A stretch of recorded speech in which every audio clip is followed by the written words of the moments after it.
Hi, I'm Ingrid, 26 years old. For many years, my parents told every employer in town that I was a thief. Because of that, I couldn't get a job anywhere locally for 2 years. It wasn't about my qualifications.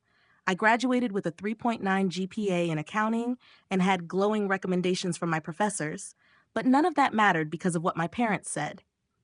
My father once told me, "Maybe now you'll learn to respect us." He thought that years of rejection and watching me scrub hotel toilets while he laughed would make me come back to him. But he didn't know about the envelope. He didn't know what my grandmother had done 15 years ago, or why the CEO of Mercer Holdings was waiting for me. Before I go further, if this story resonates with you, please take a moment to like and subscribe, but only if it genuinely connects with you. Drop a comment sharing where you're watching from and what time it is. I'd love to know. Let me take you back 2 years, to the day I discovered what my parents had done. From the outside, the Thornton family looked perfect. My father, Gerald Thornton, owned the largest construction company in our county. Our two-story colonial sat on 3 acres, with a garage holding his Mercedes, my mother's Lexus, and my brother Marcus' BMW, a gift for finishing business school. My mother Diane played the devoted wife, Wedgwood china for Sunday dinners, fresh flowers every week, and a flawless smile in public. Marcus, 4 years older, was the golden child. He had been groomed to take over Dad's company since he could hold a hammer.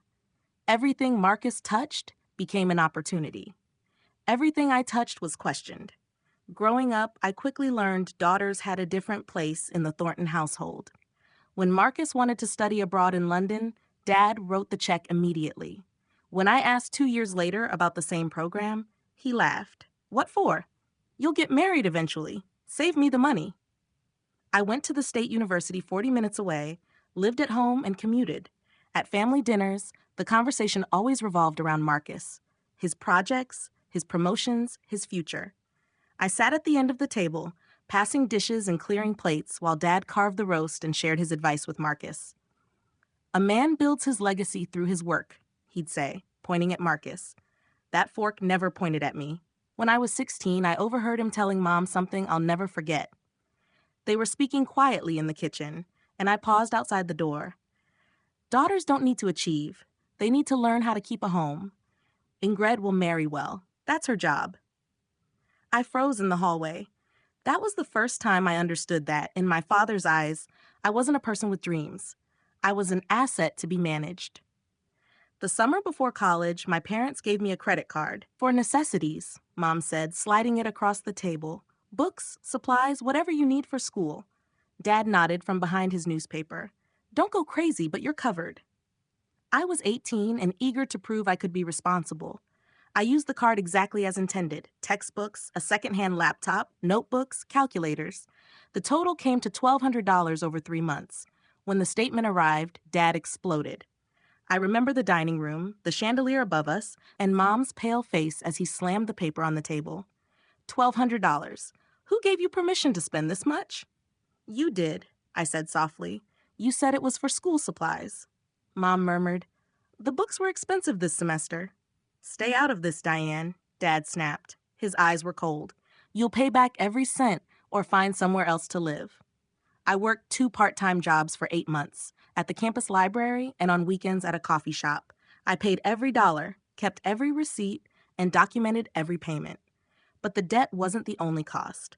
Working 25 hours a week meant I couldn't take full course loads. I had to stretch my degree over 6 years instead of 4. 2 extra years of tuition Dad refused to help with. 2 extra years of commuting. 2 extra years of being reminded I was a burden. I thought it was over, but Dad had a long memory and knew how to weaponize it. That night, Mom found me crying in my room. She sat on my bed and said, "Your father just wants to teach you the value of money. He loves you. Don't be angry." I wanted to believe her. That was my mistake. The only person who ever made me feel like I mattered was my grandmother, Margaret Hayes. She wasn't soft. She'd built a chain of furniture stores from a single showroom to 11 locations, then sold the business when she retired, never needing to worry about money again. She was sharp, practical, and she noticed what others didn't, like what was happening in her daughter's marriage. I spent summers with Grandma Margaret. Her house smelled like lavender and old books. She taught me to read financial statements before I was 12 and showed me how compound interest worked using her own investments. "Knowledge is freedom, Ingrid," she'd say. "No one can take what's in here." She watched my father carefully during family gatherings, the way her eyes narrowed when he dismissed my opinions, the way her jaw tightened when Marcus was praised and I was ignored. One afternoon when I was 15, we sat on her porch watching the sunset. Out of nowhere, she took my hand. "Ingrid," she said quietly, "I want you to remember something." I looked at her. Her eyes were serious in a way I'd never seen. "I've already prepared for your future. When the time comes, you'll know." "Prepared what, Grandma?" She smiled, but it didn't reach her eyes. "Your father can't control everything. Neither can your mother. Someday, you'll need help. They won't give you. When that day comes, you'll be ready." I didn't understand at 15. I thought she was being dramatic. 3 years ago, Grandma Margaret passed away at 78. I didn't know then she had left me something far more valuable than money. She had left me a way out. I graduated summa cum laude with a 3.9 GPA in accounting, Dean's List every semester, and a glowing recommendation from a professor who had worked at Diote. For the first time, I had something that belonged to me, credentials no one could dismiss. The graduation ceremony was a Saturday in May. I walked across the stage in my cap and gown, diploma in hand, and scanned the crowd for my family. They were there, but not watching me. Dad and Mom flanked Marcus in the third row, heads together, laughing. Only Grandma's empty seat acknowledged the moment. Afterward, Dad found me outside the auditorium. "Job," he said, using the tone he reserved for the mailman. "Listen, I've got a proposition. Come work at the company. We need someone to handle the books." For a moment, my heart lifted. Maybe he finally recognized my value. "The position is unpaid for the first year," he continued. "Consider it an apprenticeship. You'll live at home, help your mother, learn the business. In a few years, when Marcus takes over, you'll be useful." Unpaid, living at home, useful to my brother. I took a deep breath. "I appreciate the offer, Dad, but I'd like to try finding work on my own first. Get some outside experience." His face didn't change, but something behind his eyes went cold. "Fine," he said softly. "Try it your way." He turned and walked back to the car where Mom and Marcus were waiting. None of them looked back. I stood alone in the parking lot, diploma in hand, telling myself I'd made the right choice. I didn't know then that his silence was a declaration of war. The rejection letters began within weeks. First, the accounting firm downtown, Miller and Associates. I'd interviewed well, the hiring manager smiling, shaking my hand, saying they'd be in touch. 2 days later, a form email. They went with another candidate. Next came the regional bank. Then the insurance company, property management, medical billing, credit union. 15 applications, 15 interviews, 15 rejections. I started doubting myself. Maybe my resume wasn't strong enough. Maybe I said something wrong. Maybe I was overestimating my abilities. I spent nights revising cover letters, practicing interviews in the mirror, reading career blogs until my eyes burned. Nothing changed. One afternoon, I walked into Patterson Financial Services for what felt like my 20th interview. The HR manager, a woman in her 50s with kind eyes, listened carefully, then paused. "Miss Thornton," she said slowly, "I'm going to tell you something I probably shouldn't." My stomach tightened. "You seem qualified, professional, lovely, but I think you should talk to your father." "My father? Why?" She pressed her lips together, uncomfortable. "I can't say more. Just ask him why no one in this town will hire you." I drove home with shaking hands. A cold certainty settled in my chest. I had to know. That night, I found him in his study, behind the mahogany desk imported from England, a glass of scotch sweating on a leather coaster. "Dad, I need to talk to you." He didn't look up. "Make it quick." "Why can't I get a job?" He looked up, a small smile at the corner of his mouth. In that moment, I knew. "You called them," I whispered. "You called all of them." He leaned back, swirling his scotch. "I told them the truth." "What truth?" "That you're a thief." He said it casually, like the weather. "That I stole $1,200 from our own family? That I can't be trusted?" The floor seemed to tilt beneath me. "I paid that back, every cent." "Did you?" He shrugged. "That's not how I remember it, Dad. Those were textbooks. You said they were for school." "What I remember," he interrupted, "is my daughter stealing from me. and potential employers deserve to know what kind of person they'd be hiring. Mom appeared in the doorway, twisting her hands. Guilt, or the shadow of the woman she used to be, flashed across her face. Gerald, maybe we should. Diane, this is between me and Ingrid, he snapped. For a split second, Mom's eyes met mine. She knew it was wrong, but she looked away, retreating into silence like always. That hurt almost as much as Dad's cruelty. He was a monster. She was a witness who chose not to see. Tears burned behind my eyes. Why? Why would you do this to me? He stood, walked around the desk, stopped in front of me. I could smell the scotch on his breath. Because you needed to learn respect, he said quietly. You turned down my offer, thought you could make it without this family. Without me? He smiled. Maybe now you understand. You can't. Come home, Mom said softly from the doorway. Work for your father. This can all go away. I looked between them. My mother's pleading, my father's cold satisfaction. This wasn't about respect. It was about control. In a small town, gossip travels faster than truth. Within weeks, I felt it everywhere. Neighbors who knew me since childhood couldn't meet my eyes. Conversations stopped at church. The woman at the dry cleaner, who always asked about my studies, treated me like a stranger. The whispers were everywhere. Did you hear about Gerald's daughter? Such a shame. The family tried to help her. She just wouldn't listen. Dad had been strategic. He hadn't just called employers. He had seeded the story across his network. Golf buddies, Chamber of Commerce colleagues, neighbors. Troubled daughter, theft problem, family trying to cope. He never lied outright, just told his version, and in a town where Thornton Construction built half the commercial buildings, his version was the only one that mattered. Marcus made it worse. I ran into him at the coffee shop, one of my old part-time jobs. He was with fraternity friends. Hey, little sister, he called, loud enough for everyone to hear. Still looking for work? I heard Dad might have an opening. Oh, wait. He laughed. You'd probably steal from the register. His friend snickered. My face burned. I left my coffee and walked out.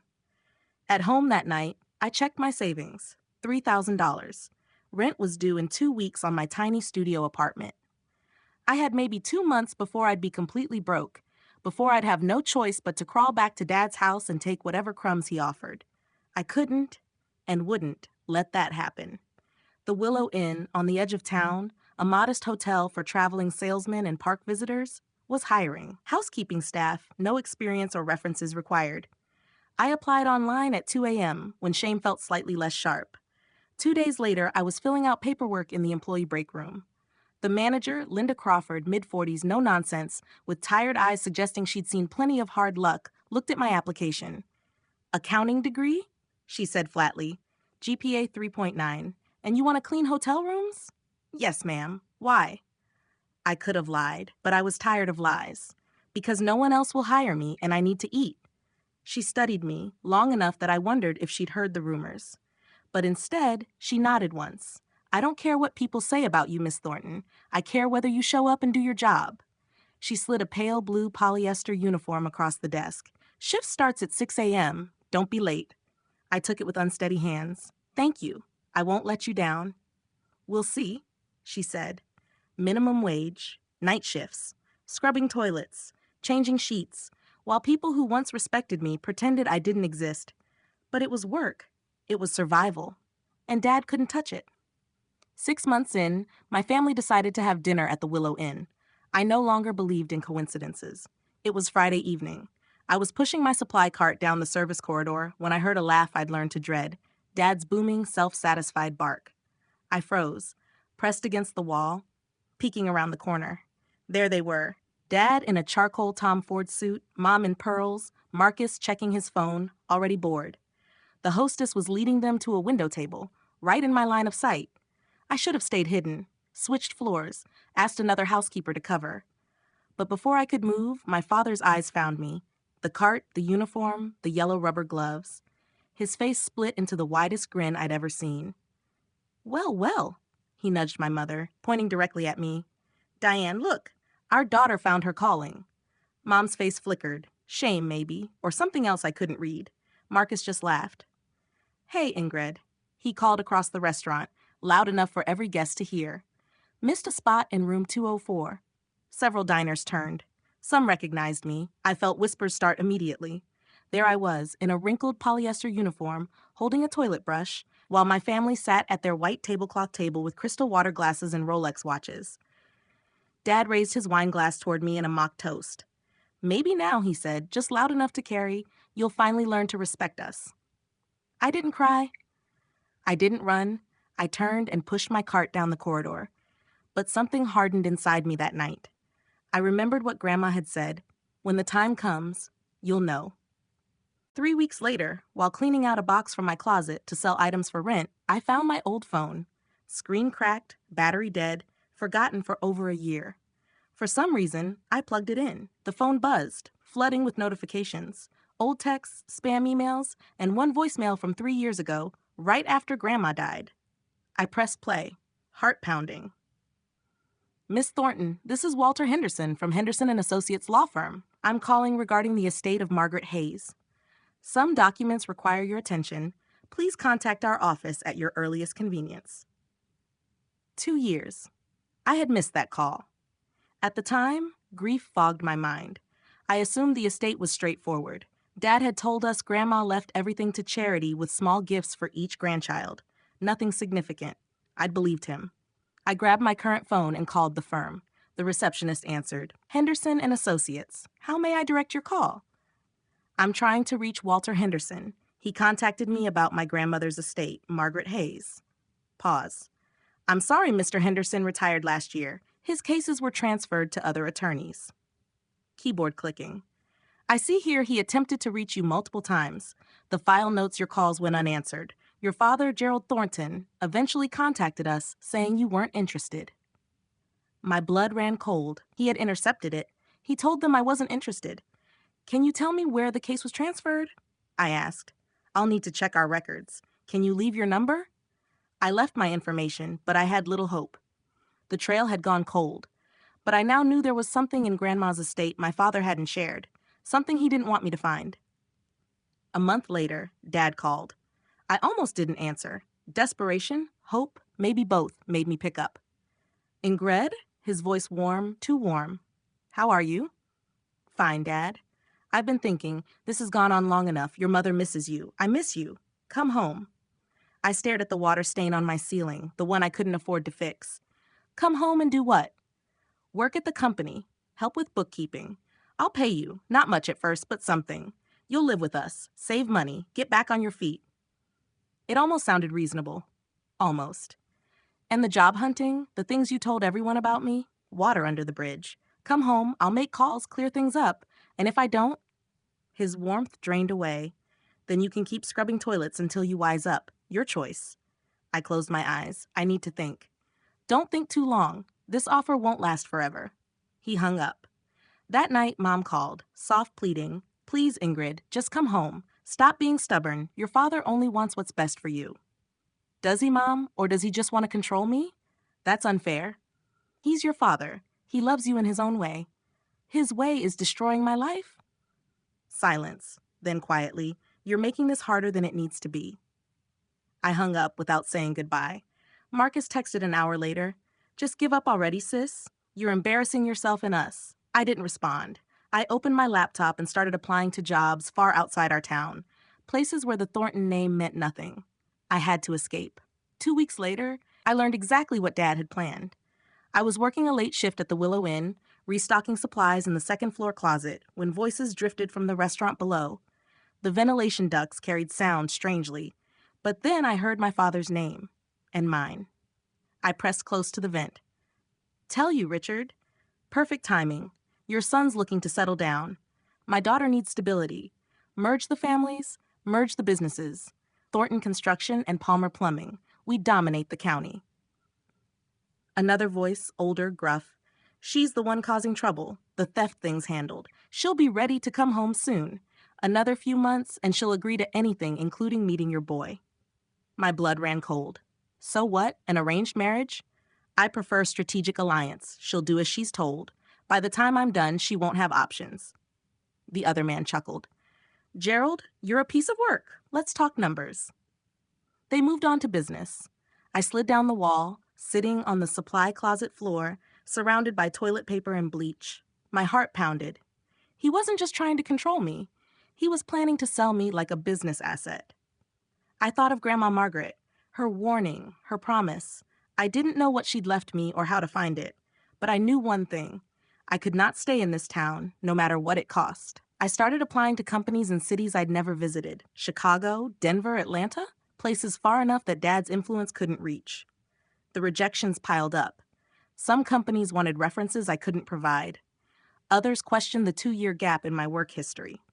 How do you explain your father sabotaged your career because you refused to be his unpaid servant? Honesty rarely worked. HR managers called it a complicated family situation. Corporate speak for, we don't want your drama. Then finally an email arrived. Subject, interview invitation, Mercer Holdings. I read it 3 times. Dear Miss Thornton, we reviewed your application and would like to invite you for an in-person interview at our headquarters. The interview will be conducted personally by CEO Daniel Mercer, who has expressed interest in meeting you. Please confirm your availability. Mercer Holdings. I'd applied on a whim, the largest financial firm across 3 states, far above my experience level, and the CEO wanted to meet me personally. CEOs didn't interview entry-level accountants. I almost deleted it, thinking it spam or a cruel joke, but Grandma's voice echoed in my mind. When the time comes, you'll know. I hit reply. Dear Sir or Madam, I am available at your earliest convenience. 2 days later, I boarded a bus to the city, wearing a secondhand Navy suit from Goodwill, $47 in my pocket, no idea what awaited me. The night before the interview, I stayed in a budget motel, industrial cleaner smell, sagging mattress. But it was clean, it was mine, and tomorrow might change everything. I hung my suit in the bathroom, letting steam work out the wrinkles, polished my scuffed heels, and practiced interview answers until midnight. Tell me about yourself. I graduated summa cum laude in accounting, detail-oriented, hardworking, eager to contribute to a team that values integrity. Why Mercer Holdings? Your reputation for ethical practices aligns with my values. I want to grow with an organization that does things right. Why the 2-year gap? That one I practiced 10 ways. None felt right. Linda, my manager at the hotel, had given me the day off. Go get your life back. You don't belong here, Ingrid. I cried in the break room. She pretended not to notice. That night, lying on the motel bed, staring at the water-stained ceiling, I thought of Grandma, her promise, the lawyer's missed call. What had she left me? Why did the CEO want to meet me personally? Questions circled like restless birds. Morning came. I put on my secondhand suit, took a deep breath, and walked toward whatever awaited me. Grandma was about to keep her promise. Before I tell you what happened at Mercer Holdings, let me ask, have you ever been betrayed by those who were supposed to protect you? If this story resonates, share your experience in the comments. And if you want to know what was in that envelope Grandma left 15 years ago, keep watching and subscribe so you don't miss what comes next. The morning of the interview, my phone rang. I was walking toward Mercer Holdings, a gleaming tower of glass and steel, feeling very small in my Goodwill suit, when I saw the caller ID, Dad. My thumb hovered over ignore, but I answered. Ingrid, his voice flat, cold. I hear you have an interview today. My stomach dropped. How do you know that? Marcus follows your social media accounts. Careless of you, tagging your location at the bus station, buying a ticket to the city, he figured out which companies you applied to. Stupid. So stupid. It doesn't matter, Dad. This is none of your business. I know people in finance. The industry is smaller than you think. One call, and that's it. You wouldn't try me. Or come home now and stop this foolishness. Last chance. I was 50 feet from the building that might save my life. Dad was trying to burn it down from hundreds of meters away. Marcus texted, "You're done, sis. Dad already called them. Enjoy the bus ride home." My hands shook. I looked up at the Mercer Holdings tower. 26 floors reflecting the morning sun. Maybe he'd poisoned this well, too. I silenced my phone, straightened my suit, and walked through the front door. Whatever awaited me, I would face it standing up. The lobby was everything my life wasn't. Polished marble floors, a 3-story atrium, modern art suspended from cables. Men and women in designer suits crossed purposefully. I approached reception, acutely aware of my scuffed shoes and secondhand blazer. Ingrid Thornton, I have an interview. The receptionist, immaculate in silk, typed, then looked up. Yes, Miss Thornton. Mr. Mercer will see you personally, 26th floor. Take the private elevator. His assistant will meet you. I walked toward the elevator, heart hammering. CEOs didn't conduct entry-level interviews. Something had to be off, or perhaps Dad's influence had set another trap. The elevator rose silently, 26 floors in what felt like seconds. Doors opened to a reception area that screamed wealth. Original artwork, handcrafted furniture, floor-to-ceiling windows, the city sprawling beneath me. An assistant in charcoal approached. Miss Thornton, Mr. Mercer is waiting. His assistant led me down a hallway lined with photographs, company history, I guessed, and stopped at a heavy oak door. Go right in, she said. Her voice carried a note of kindness I hadn't expected. He's been expecting you. Expecting me? I pushed open the door, and everything I thought I knew about my life shifted. Daniel Mercer stood by the window. Older than I expected, early 50s, silver at the temples, the kind of face that belonged on financial magazine covers, impeccable suit, office the size of my apartment. But it wasn't the wealth or style, it was his expression. He wasn't looking at me like a candidate. He was looking like he'd waited years for this moment. Miss Thornton, his voice warm, please sit. I sat across from his desk, heart racing. Mr. Mercer, I'm not sure why. He raised a hand. Before we begin, I need to give you something. He walked to a wall safe, a polished brass muzzler, and entered a combination. This should explain everything. He pulled out a yellowed envelope. I froze, thick, sealed with amber wax, addressed in handwriting I would recognize anywhere, only to be opened when Margaret Hayes has passed away, and her granddaughter, Ingrid Thornton, comes for an interview at Mercer Holdings. Dated 15 years ago. I was 11 when she wrote it. Your grandmother, Daniel said softly, placing it in my hands, was the first person who ever believed in me. 20 years ago, I was just a kid with a business plan and no money. Margaret Hayes wrote me a check for $200,000 when every bank said no. She made me promise one thing. Someday, a young woman named Ingrid Thornton will need a job. When she does, give her this envelope. I set up a flag in our HR system 15 years ago. Your name, your social security number. The moment your application came through, I was notified. 15 years. He'd been waiting for an application that might never come. Tears blurred my vision. I whispered, Grandma. She had known. She had planned this 15 years ago. My hands shook as I broke the wax seal. Daniel stepped back. Silence, except for the soft rustle of paper. Inside were 3 items. A handwritten letter on cream stationery. Elegant script flowing across the pages. A notarized certificate bearing the Mercer Holdings logo dated 20 years ago. I read it and felt the room tilt. Certificate of stock ownership. Ingrid Marie Thornton shares 8% founding stake, Mercer Holdings LLC. I read it 3 times. I don't understand, I whispered. Daniel pulled up a chair beside me. When your grandmother invested in my company, she put the shares in trust for you, her 6-year-old granddaughter. Legally, irrevocably yours. But why didn't anyone tell me? The trust was structured to remain silent until either Margaret passed away or you came seeking employment, whichever came first. She designed it that way to protect you, so even your father couldn't take it. A small leather journal, pages yellowed and soft with age. Notes, dates, and observations spanning decades. October 1998, Gerald screamed at Diane about household spending. Diane cried for 2 hours. March 2002, Gerald refused to pay for my piano lessons, calling them a waste for a girl. June 2008, Gerald forbade me from applying to out-of-state colleges, saying women don't need fancy degrees. Page after page, she had been watching, documenting, preparing. Your grandmother knew exactly what kind of man your father is, Daniel said quietly. She couldn't stop him directly, so she built you an escape route. I cried. Couldn't stop. She had loved me this much. Daniel offered water and stepped outside for privacy. I held the letter like it was glass. My dearest Ingrid, if you're reading this, I've left this world and you found your way here. I couldn't be there myself. I saw your mother marry Gerald Thornton. I saw the control, the cruelty, the way he diminished everyone to feel powerful. I begged Diane to leave. She refused. I couldn't save her, but I vowed to save you. From birth, I saw a spark Gerald couldn't extinguish.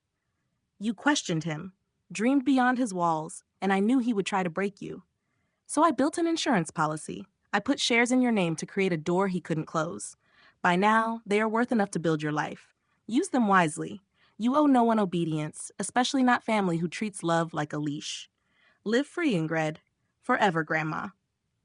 When Daniel returned, I had mostly composed myself. Eyes red, mascara ruined, but lighter than I'd felt in years. I have to tell you something, he said. Your father called me this morning. I went cold. What did he say? The same story he's told everyone, that you're a thief, that you stole from your family, that I shouldn't trust you. Daniel remained neutral but confident. And you? I asked. I showed him the journal. The certificate proving I owned 8% of the company. Miss Thornton Ingrid, he said, small smile. Your father just tried to slander a founding shareholder of Mercer Holdings. He has no idea about the shares. The trust was sealed. Your name doesn't appear publicly. He was trying to sabotage someone who, on paper, is one of my bosses. I smiled for the first time in 2 years. There's something I'd like to propose, Daniel said. I wiped tears, clutching Grandma's letter. I'm listening. Next week, Mercer Holdings hosts its annual charity gala, biggest event of the year. Clients, investors, community leaders. Your father will be there.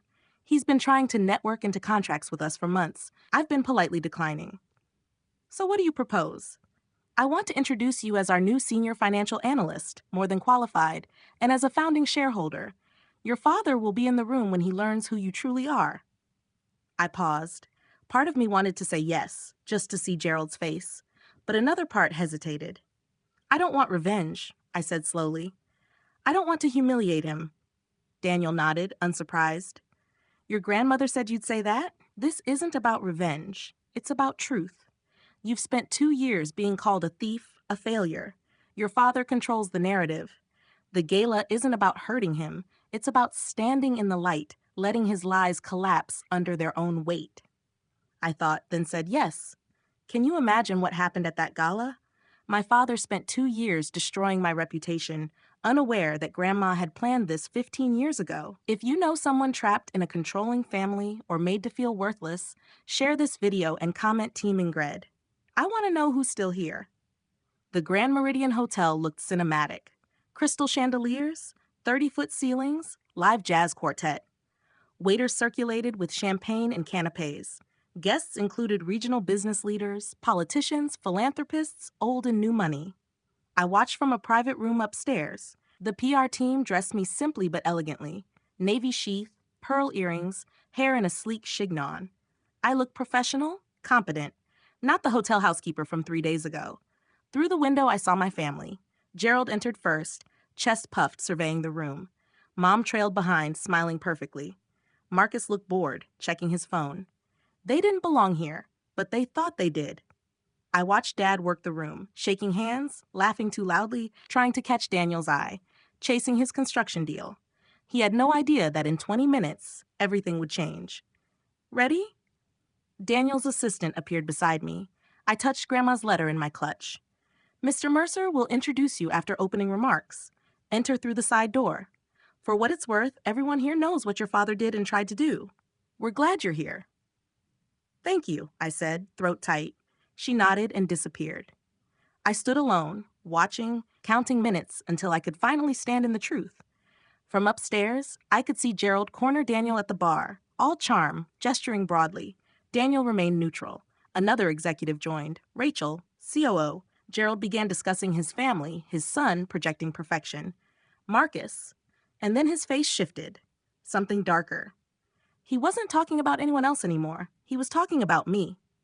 I noticed Rachel's expression change, polite interest turning into confusion. She glanced at Daniel, who murmured something back. Gerald laughed, hollow, confident, a laugh that said he thought he was winning. He was telling them about his troubled daughter, the thief, the disappointment. Rachel looked uncomfortable and excused herself quickly, but Gerald kept talking, spinning his story, building the narrative he had crafted over 2 years. My mother stood nearby, nodding, the perfect supportive wife. Marcus was at the bar, flirting with someone, oblivious. This was my family. This was what they did. I felt the old shame rise in my chest, the burn of being dismissed and defined by someone else's lies. But it was different now. Now I had the truth. Miss Thornton, the assistant said. Mr. Mercer is beginning his remarks. You'll be introduced in 5 minutes. I smoothed my dress and touched Grandma's letter one last time. 5 minutes until Gerald Thornton would learn the truth about his daughter. Daniel took the microphone as the crowd gathered. Good evening, everyone. Thank you for joining Mercer Holdings' annual charity gala. I couldn't hear most of his speech, just fragments, community, philanthropy, partnerships over 20 years. Then his voice shifted. Before we continue, I'd like to introduce someone special. Someone who represents the values this company was built on: integrity, perseverance, and courage. The assistant touched my arm. That was my cue. I stepped through the side door into the ballroom. 200 faces turned toward me. I walked steadily, head high, toward the small stage where Daniel waited. My heels clicked on marble. The navy dress caught the chandelier light. I didn't look at my father, not yet, but I felt the moment he saw me. A sharp intake of breath, a curse muttered, the crash of a champagne flute. Marcus. I kept walking. Ladies and gentlemen, Daniel continued, warm and clear, please welcome Mercer Holdings' newest senior financial analyst and someone very dear to this company's history, Miss Ingrid Thornton. Polite applause rippled through the room. I reached the stage. Daniel shook my hand, leaning close to whisper, "You're doing great." I faced the audience and finally looked at my father. Gerald stood frozen near the bar, face white, mouth open.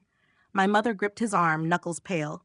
Marcus stared at broken glass on the floor, not understanding. I smiled, not vindictive, just calm. "Thank you," I said into the microphone. "It's an honor to be here."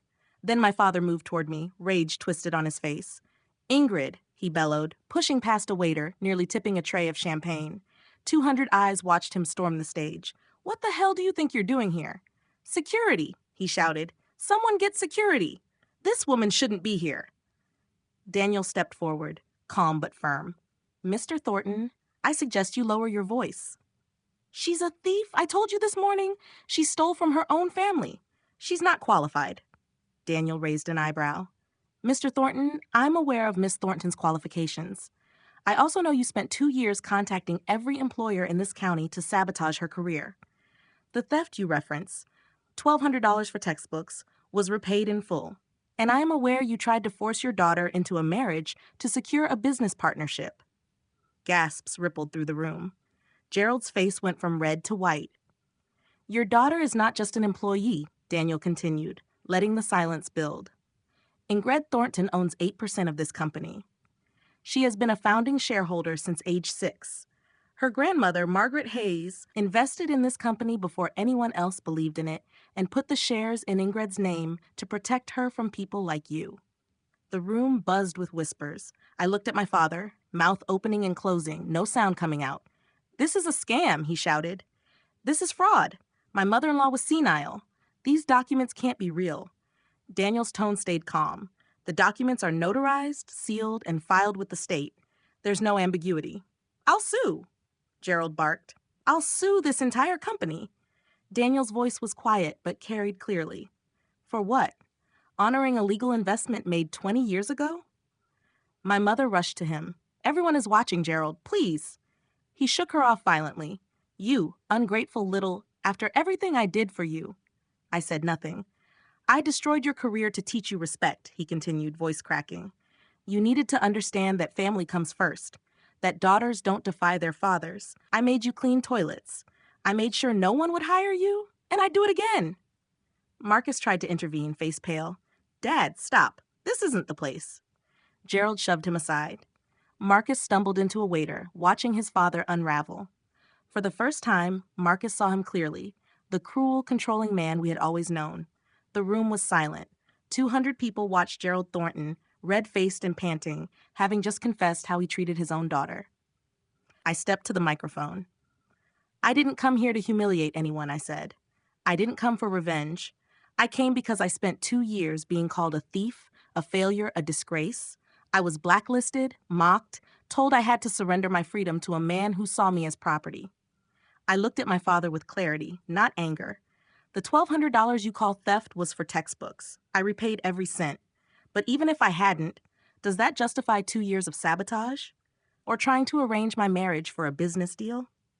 Murmurs spread through the crowd. "My grandmother saw what I couldn't. She knew the kind of man you were. She couldn't save my mother, but she saved me with planning, legal documents, and love that looked ahead. Dad, I don't hate you, but I'm done. I will not let you control my life. I wish you well, but I set this boundary for myself. Applause erupted. My family left in silence.